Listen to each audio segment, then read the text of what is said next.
ছোট সূরাগুলো দিয়েই আমাদের রেগুলার সালাহ যখন আমরা পড়ি এগুলো দিয়ে ইমামতি করা উচিত। আল্লাহর হাবিব সাল্লাল্লাহু আলাইহি ওয়াসাল্লাম বিভিন্ন হাদিসে বলেছেন যে তোমরা যখন ইমামতি করবে তখন তোমার পেছনে যারা আছে তাদের দিকেও খেয়াল রাখবে। রাসূল সাল্লাল্লাহু আলাইহি ওয়াসাল্লাম অত্যন্ত বিবেকবোধ সম্পন্ন একজন ব্যক্তিত্ব ছিলেন। তিনি খেয়াল রাখতেন, যেটাকে আমরা কনসিডারেট বলি। আল্লাহর হাবিব সাল্লাল্লাহু আলাইহি ওয়াসাল্লাম খুব কনসিডারেট ছিলেন, কার কোথায় কি সমস্যা এটা খুব খেয়াল করতেন।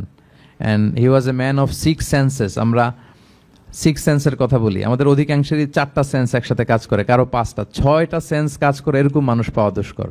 আল্লাহর হাবিব সাল্লাল্লাহু আলাইহি ওয়াসাল্লাম অত্যন্ত বিবেকবোধ সম্পন্ন একজন লোক ছিলেন। একবার তিনি সালাত খুব সংক্ষিপ্ত করলেন, তো সাহাবারা জিজ্ঞেস করলেন, ইয়া রাসূলুল্লাহ এত সংক্ষিপ্ত কেন করলেন সালাত? তখন আল্লাহর হাবিব সাল্লাল্লাহু আলাইহি ওয়াসাল্লাম বললেন যে পেছনে বোনদের নামাজের সেকশনে ওখান থেকে একটা ছোট্ট বাচ্চার কান্নার আওয়াজ আমি শুনছিলাম। আমার মনে হচ্ছিল বাচ্চাটাকে সামলাতে মাটার খুব কষ্ট হচ্ছে, তো এই জন্য আমি সালাদটা সংক্ষিপ্ত করে দিয়েছি। দেখেন কিরকম সেন্সেশন, কতটা কনসিডারেট ছিলেন। একবার